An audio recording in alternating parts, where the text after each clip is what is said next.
So today we are going to discuss about this application of remote sensing and GIS for various specific disasters. Okay, so very important and first, which is widely commonly and widespread in all the natural disaster worldwide, which is commonly observed, that is flood. Okay, so according to this Federal Emergency Management Agency, which is called as FEMA, USA. They have said that it is the second most common and widespread of all the natural disasters. So generally these floods, they are the result of excess runoff depending upon the intensity of rainfall, how the snow melt take place, what are the different types of soil moisture condition, land use and land cover. So all these whatever we have up till now that we are knowing causes of flood, this satellite imagery can be very effective for managing all this part. Okay, and through flood management in the following ways. So how you can take the use of this satellite imageries. So first one, it is the detailed mapping that is required for the production of hazard assessment map.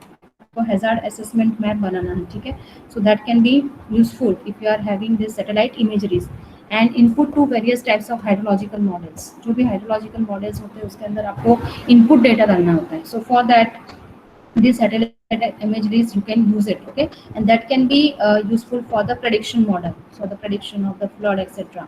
Okay, so input data can be provided by the satellite imageries and the flood assessment map that can be prepared.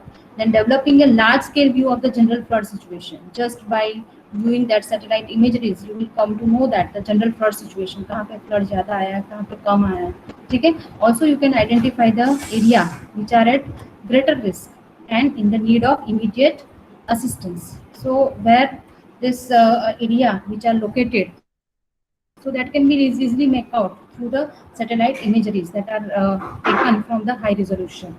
So you can constantly monitor the land use, land cover changes which are taking place over the years.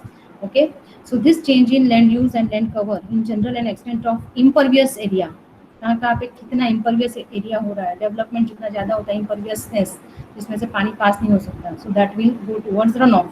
Okay, so this impervious area that can be observed through the observation of the satellite imageries of changing land use pattern.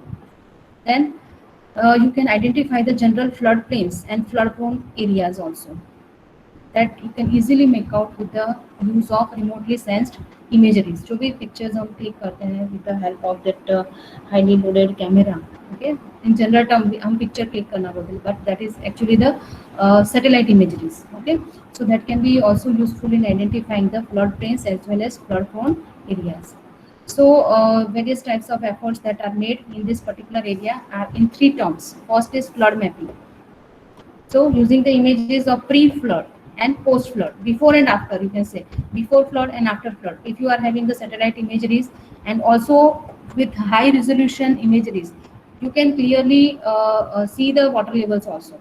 So that can be very useful in flood mapping. Okay. Next is flood damage. How much damage has taken place? So easily that imageries, they can clearly visible areas that are damaged with the flood or which are not damaged. So this damage assessment that can be easily done with the help of the satellite imageries. Also flood forecasting. So mainly this flood forecasting, it is done based on the cloud patterns. Okay, so these cloud patterns they are different. Okay, and that can be taken with the satellite imageries, that can be interpreted and analysis can be done, and different types of cloud patterns that can be done. Okay, so in the if we first discuss this flood mapping. Okay, so for mapping purpose, pre-flood scene and the peak flood scene or the image, it would be compared. You have to just compare and you have to identify the inundated area, means कौन सा area submergence में आ गया है, that you can identify. And based on the land use classification, if you are having the land use classification, then you can identify कि कहाँ पे commercial area है, कहाँ पे residential area है. So that is the land use classification, कहाँ पे agricultural area है. So in terms of damages and in terms of damages in the property, crops, that can be easily identified because you are knowing land use pattern आपको पता है, आपको inundated area पता चल गया कि कहाँ पे पानी ज़्यादा है, so you can easily help make this flood mapping zone, that is pre-flood and post-flood image. So one major hurdle in recording the flood is that clouds are always there, because whenever there is a rainy season, clouds are always there, which is present in your atmosphere. So in that case, if you are not having a proper that sensor, then you can not easily make out it. Okay, so this Landsat and spot data, they would be useful only under cloud free conditions. So this imageries which are coming from this spot or Landsat, that cannot be useful for this purpose. So generally this SAR, that is synthetic aperture radar, which is on RadarSat satellite, so that can provide the images during the day or night despite of any presence of कुछ भी, जैसे light rain हो, heavy rain हो, snow हो, clouds हो, smoke हो, everything. So this particular sensor that can be useful whenever there is a there is a requirement related to flood mapping, etc. So it is most suitable tool for flood in undulation mapping. So generally this radar set that is widely used, and it is also useful for monitoring in the humid temperature and humid climatic environment. So open water surface, near surface moisture, soil moisture changes, extent of wet snowpack, all can be detected by this SAR, synthetic aperture radar.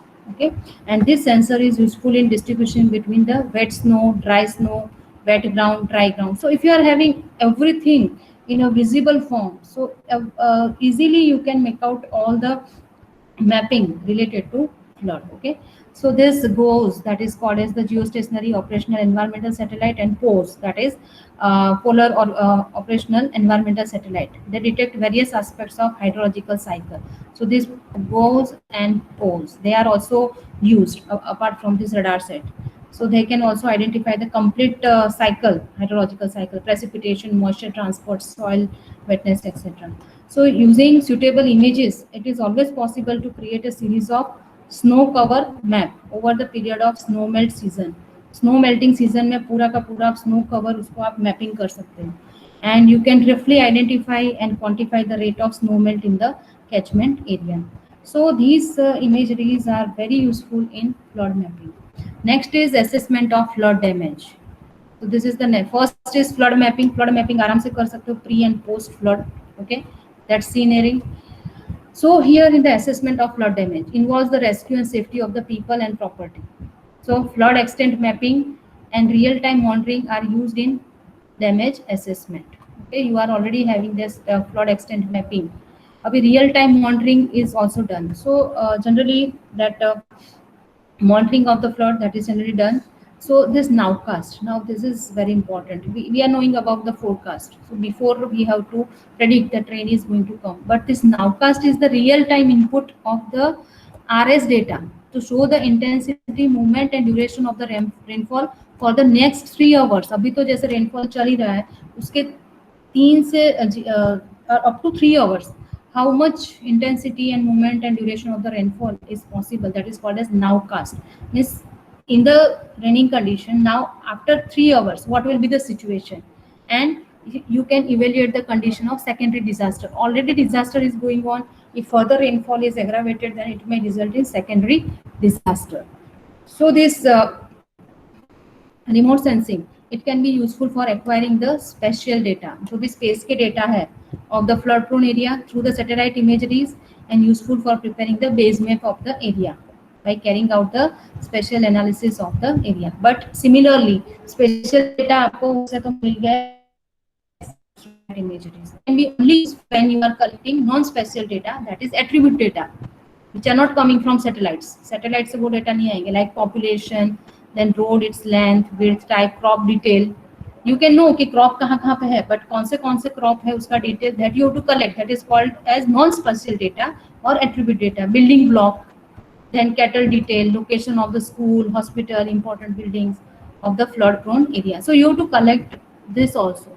So you have to use the satellite imageries as well as the attribute data. Also for this flood, this digital elevation model, So these are various models which are used for prediction of the flood. Okay, so that these applications are used in decision support for the preliminary flood protection plan. Okay, reservoir management.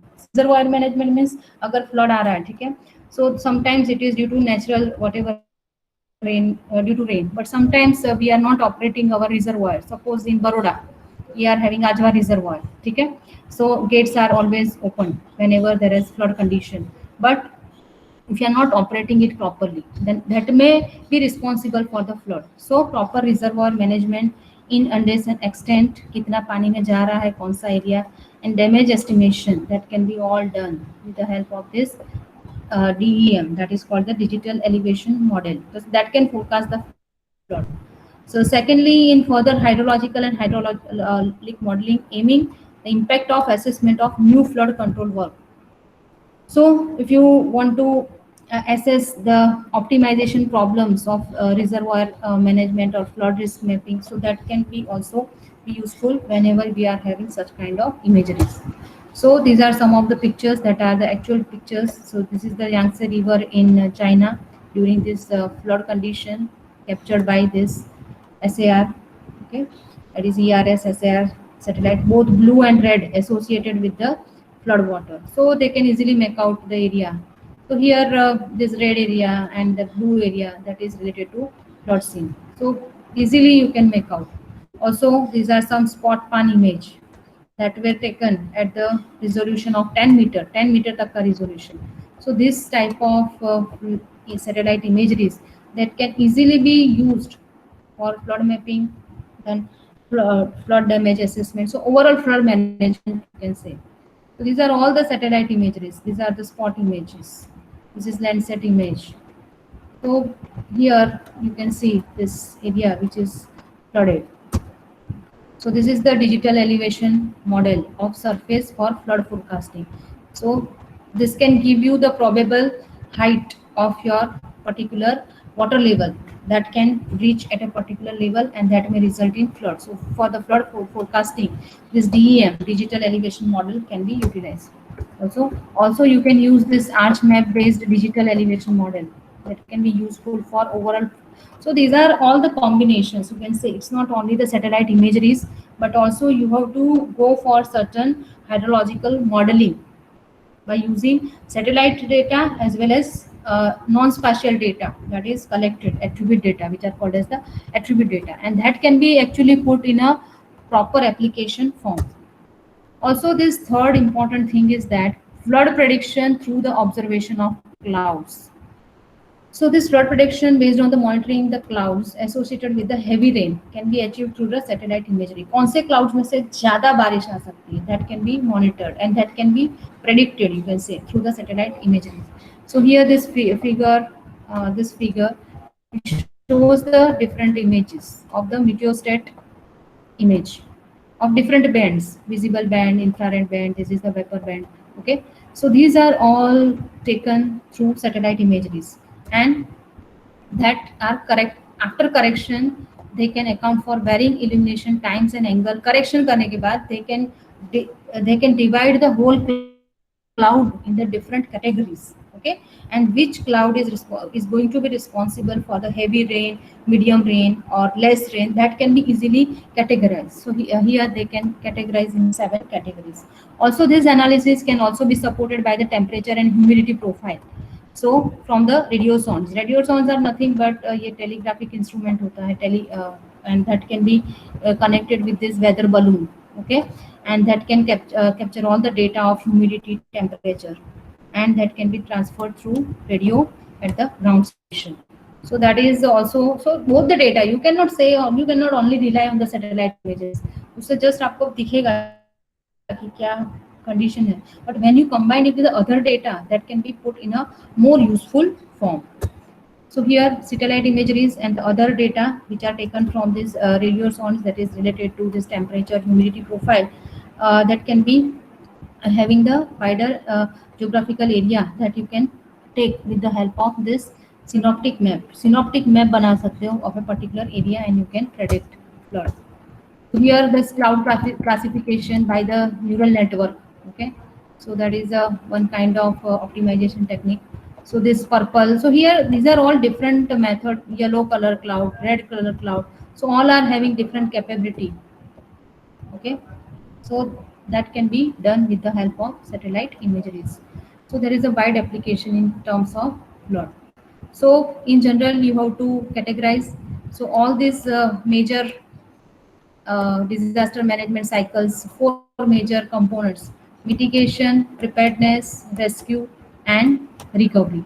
So mitigation aspect, so that is before aspect, preparedness is also before aspect. So here mapping the flood prone area, delineating the flood plain, कहाँ पे plan आ सकता है, land use mapping, everything can be done with the help of remote sensing. Also in the preparedness aspect, you can detect the flood, you can use it for the early warning, rainfall mapping, and at the time of rescue, this flood mapping, कहाँ पे flood आया है, the same can be utilized during the rescue operation, evacuation planning, damage assessment, then recovery, damage assessment, and spatial planning. So which are the satellite used? So here, this in India, it is Kalpana 1 and AMSRE. So these are all that can be utilized. So here in Asia, we are having one Sentinel Asia. It is a team of 51 organizations from the 18 countries that deliver a remote sensing data by internet and as easy to interpret information for both early warning and flood damage assessment across Asia. So they are all giving the data for all the Asian countries. Okay. So this way you can utilize this remote sensing in all the four phases, or you can say all the four major components of flood as a disaster. So next disaster is earthquake. So for earthquake, this scientist of U.S. Geological Survey, they have seismographic station throughout the world for more than 35 years. Okay, so you can say that in case of remote sensing, this U.S. they are having major applications in launching the satellites, and they are also giving the information to other countries also. So this global seismographic network is designed for obtaining high quality data in digital form that can be readily accessed by the data users worldwide. So all the data that they are getting, they are also supplying to other. Okay, and some stations the data is reported to orbiting satellites, and that can be also viewed through this WWW. That is a World Wide Web, who all can take their data. So this remote sensing technique can add up the information available through the seismic technique. Okay, so generally the faults associated with the earthquake can be identified if it is a good resolution satellite imageries. So for earthquake, fault zone identification is very important, and that can be easily done with the satellite imageries. And for this purpose, this land use and geological map can give you the vital pointer towards the potential earthquake zone. So this land use pattern के साथ, geological map के साथ, when you are combining all these satellite imageries, you can easily identify the earthquake prone zone, and that hazard risk vulnerability mapping of a particular area, that can be easily done. So satellite sensors that are widely active for this particular earthquake fault zone identification, it is visible near infrared spectral band, and all these are collecting the data. IRS in India, that is Indian Remote Sensing Satellite, NOAA, SPOT, Landsat, ICONOS, all are collecting data related to that. But this Landsat imageries, they are, because this is the oldest one. Okay, they are have more popular because of the long historical data archives, because since 1972 it is working, so they are having all the data available with them.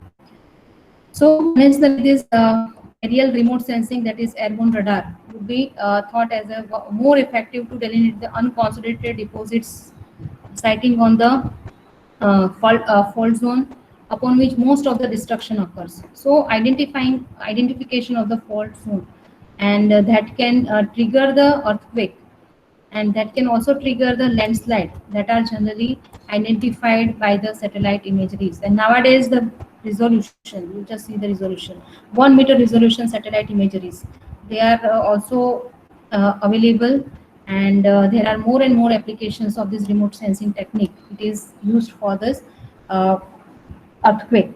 Okay, so for earthquake you cannot exactly predict, okay, by early warning you cannot give, but at least you can find out the hazardous zone or the earthquake prone region. So at least they can make them safe by constructing the earthquake proof structure.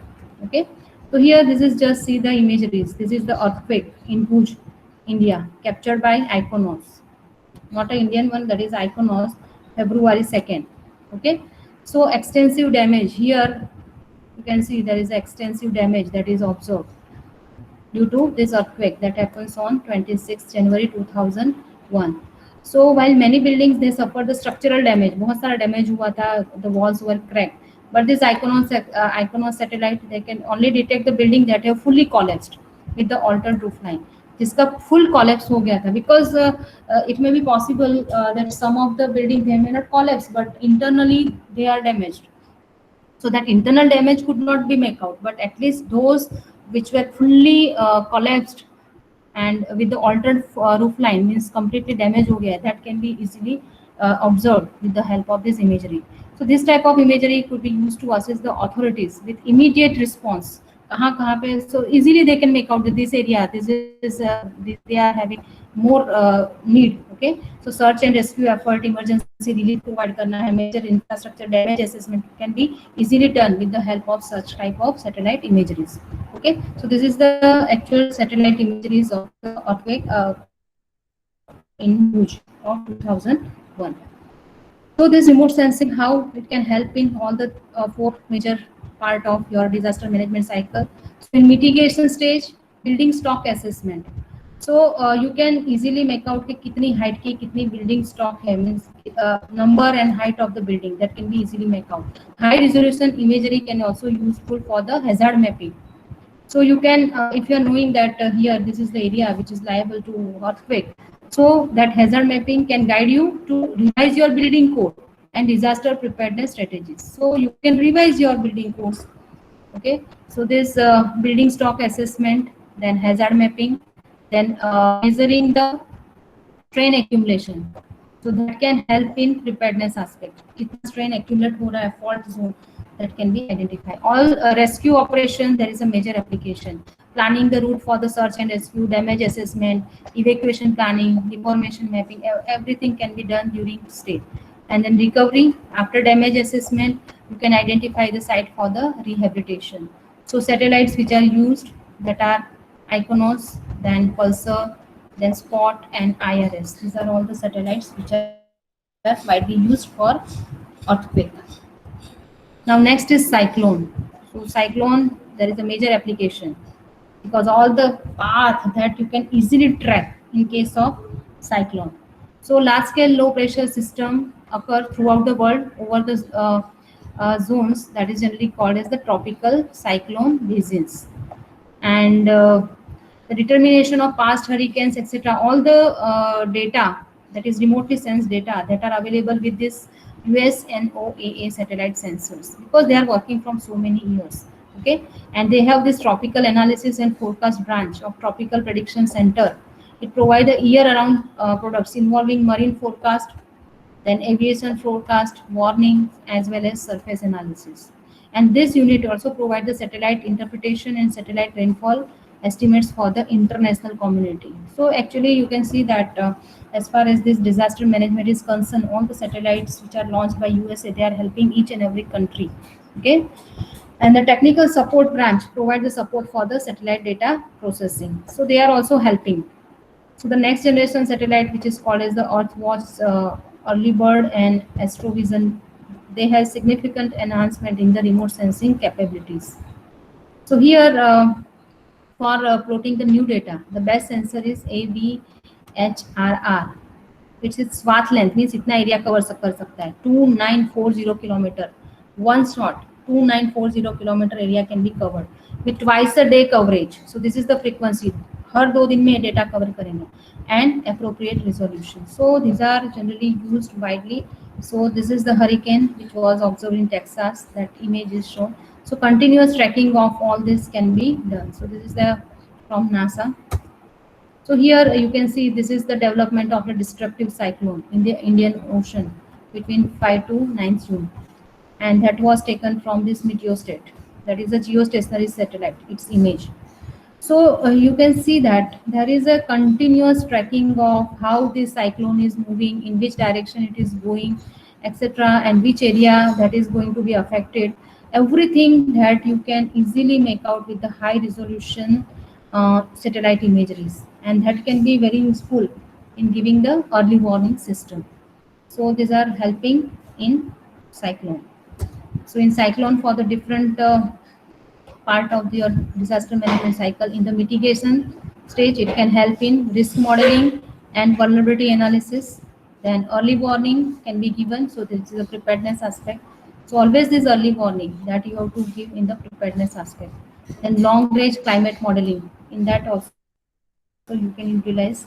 Then for the rescue, identifying the escape route, then crisis mapping, impact assessment, cyclone monitor, continuous cyclone monitoring, storm surge prediction that can be done, कितना height का वो आपका लहर आएगा, so that can be easily make out.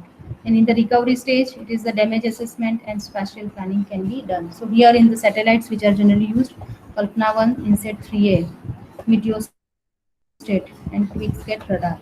So these are all different satellites that are capturing the images, and these images can be used for managing the disaster in all the different phases of the disaster mitigation, preparedness, rescue, and recovery.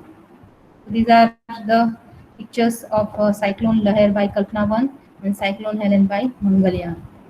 So with the advancement in the technology, you can see that how we can utilize all these satellite imageries for the betterment of the people and to rescue the people and property at the same time.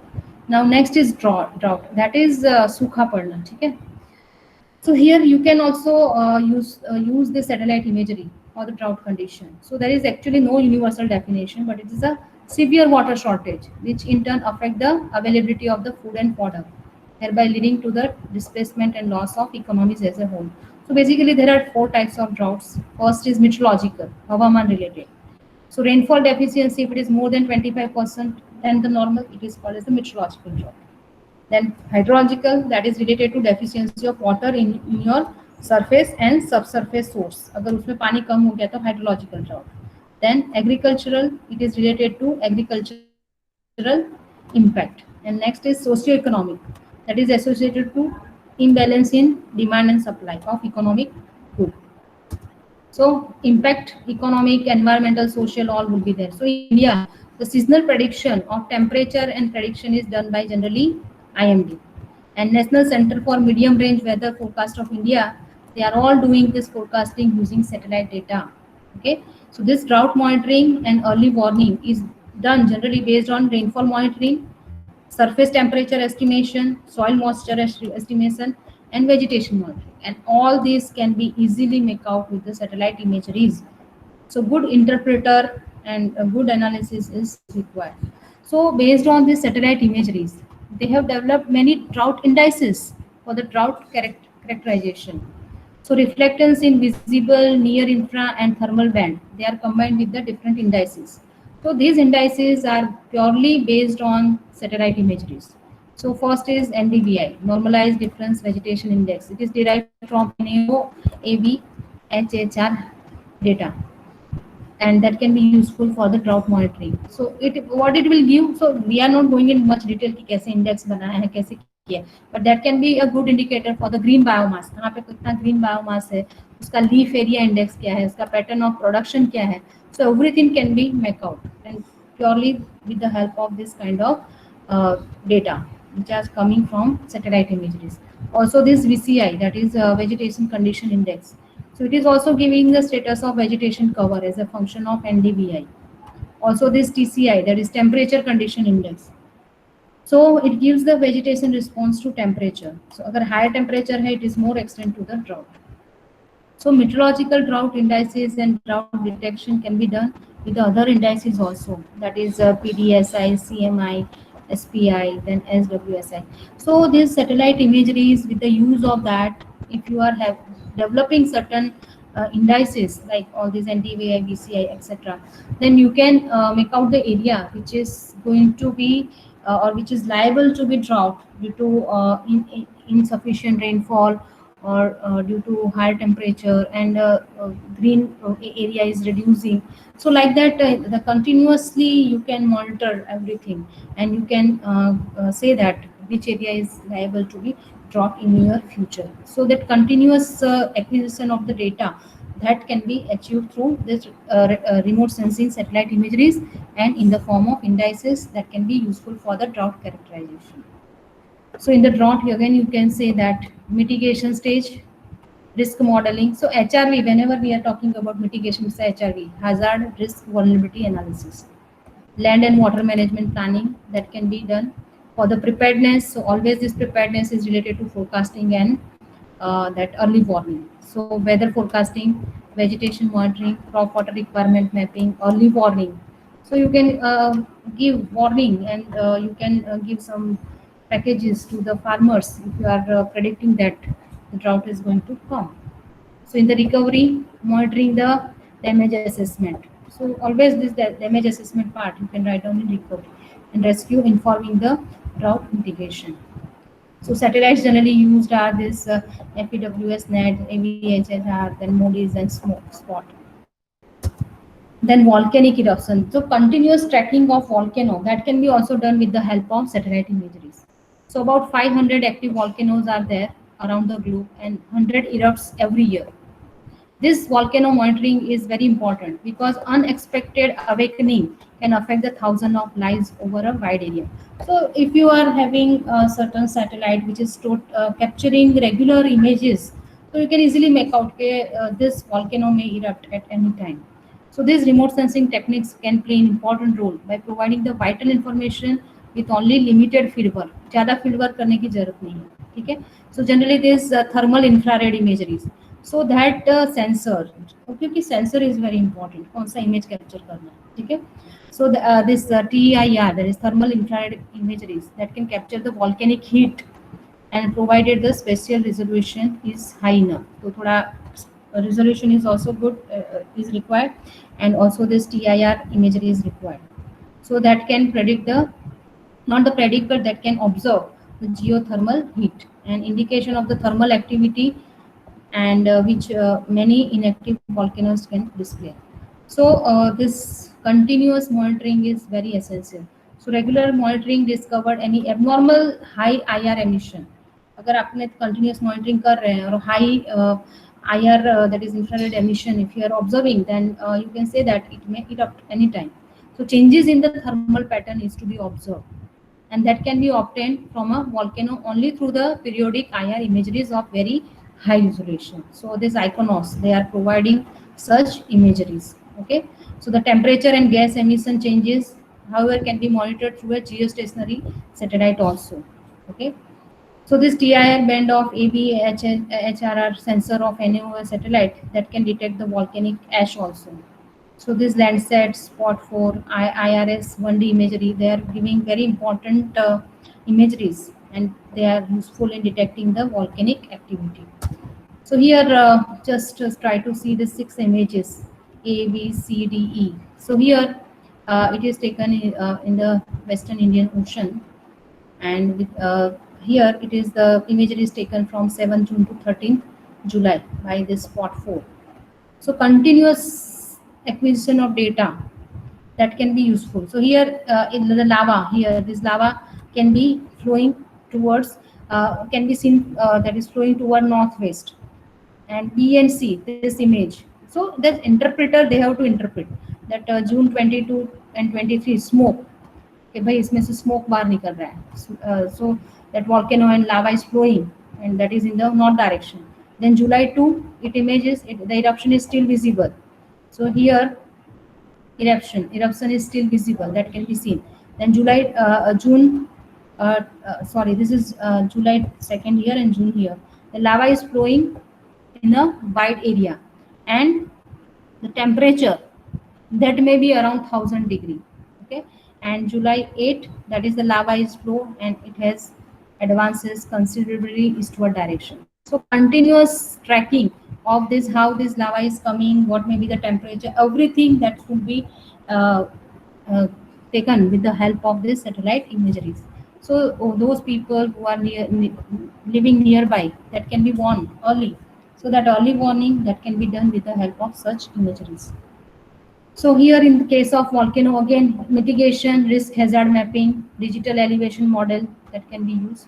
In preparedness, that monitoring and thermal alert can be given to the people living nearby. In recovery phase, this mapping, lava flow and evacuation planning can be done.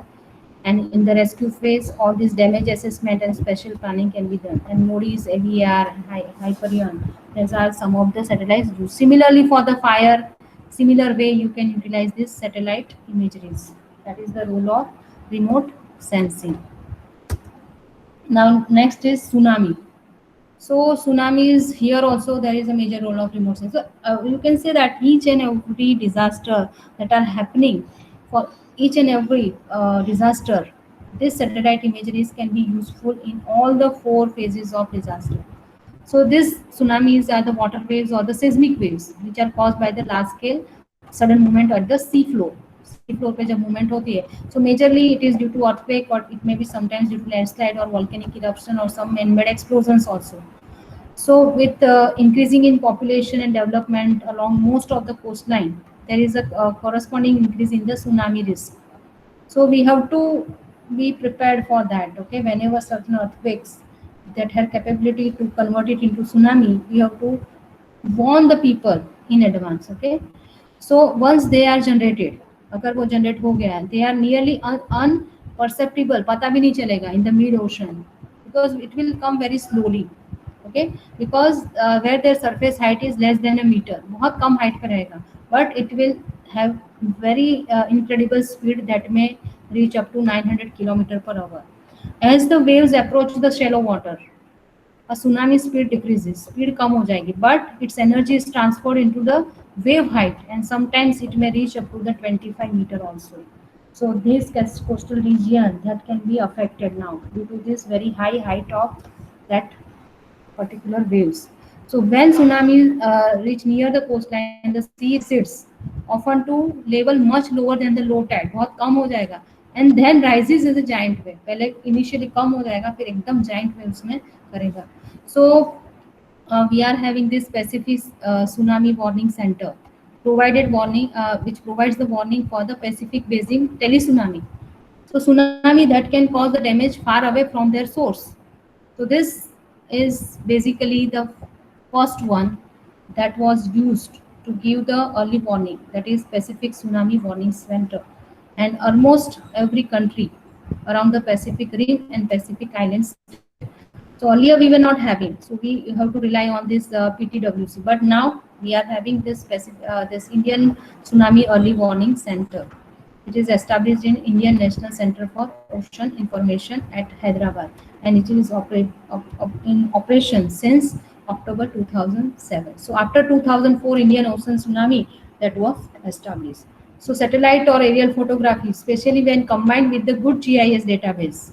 So GIS database कौन सा area that can provide the critical information of emergency manager, including damage to structure, how much damage has taken place to transportation, communication link, other lifeline infrastructure components. So basically, satellite imagery is always you have to combine with some non-spatial data that are called as the attribute data. So here, just see the aerial photo of before and after tsunami. Hit an area. It is in Japan. That is Okushiri Island of 12th July 1993, killing more than 200 persons. So here you can just see before and after. This is residential and commercial structure. Clearly you can see, and all these port facilities, etc. Then concrete structures, etc. Everything can be visible. But now after that, completely broken structure. Everything residential, commercial structure, they were completely demolished. So this way you can assess the easily. You can easily assess all the damage which is done. So each and everything that can be monitored. So next is landslide. So an area with the potential landslide hazard usually has some evidence of previous occurrence. कहीं ना कहीं पहले हो चुका होता है. So if the spatial resolution about 10 meter, if it is used that can be useful for most of the that's landslides. And this recognition depend on the great extent on the ability and experience of the interpreter. It is always there. Okay, so many satellites which are used for the landslide, that is Landsat, MSS, multispectral scanner, NTM imageries, then spot pan imageries with the 10-meter resolution, then Iconos 4-meter multispectral images. Then there are also combination of the images, that is Landsat TM, and this is Japanese Earth Resource Satellite. They are all covering the data of VIS, IR, thermal, micro, sub range ka data. And when you combine it, and it allows more accurate information about badlands, slightly eroded areas, कौन से area erode हो चुके हैं, miscellaneous land, fallow land, and moderately eroded areas, and that can be more useful. So, if satellite imageries by different sensors and data covering with the different ranges, if they are combined together, they can be very useful data for the landslide. So this accurate land use classification is also important, because landslide कहाँ पे हो रही है वो आपको पता चलेगा. At the same time, if you are having good land use classification, you can assess the damages due to any natural disasters. So here some of the pictures, that is spot multispectral images, so that are generally useful for tracking these landslides. And this is the perspective view of area, that is the DEM. So in the landslide, again, mitigation, risk modeling, hazard mapping, digital elevation models can be used, okay, for the prediction. Then monitoring rainfall and slope stability in the preparedness stage. In the recovery stage, mapping the affected area. And in the rescue, damage assessment, spatial planning, a suggestion for the management practices that can be done. And all the satellites which are used are Pulsar, then Iconos, then Spot, and IRS, that is our Indian satellite. Okay, so you can say that all these remote sensings, satellite imageries, they are having wide application if they are taken in the different bands, okay, with the proper sensor, with the proper swath length, that is area coverage, with proper frequency, and with the proper technique. And if it is interpreted, and if it is processed properly, and if it is interpreted by properly by the proper interpreter, then it can be useful in all the uh, major phases of disaster, that is before, that is mitigation and preparedness, that is during, that is recovery phase, and after, that is rescue and recovery phase. Okay, so this modern technology of remote sensing, that is widely useful in managing disaster, that you can easily make out with whatever topic which I have covered today. Okay, so with this I am stopping. Thank you very much.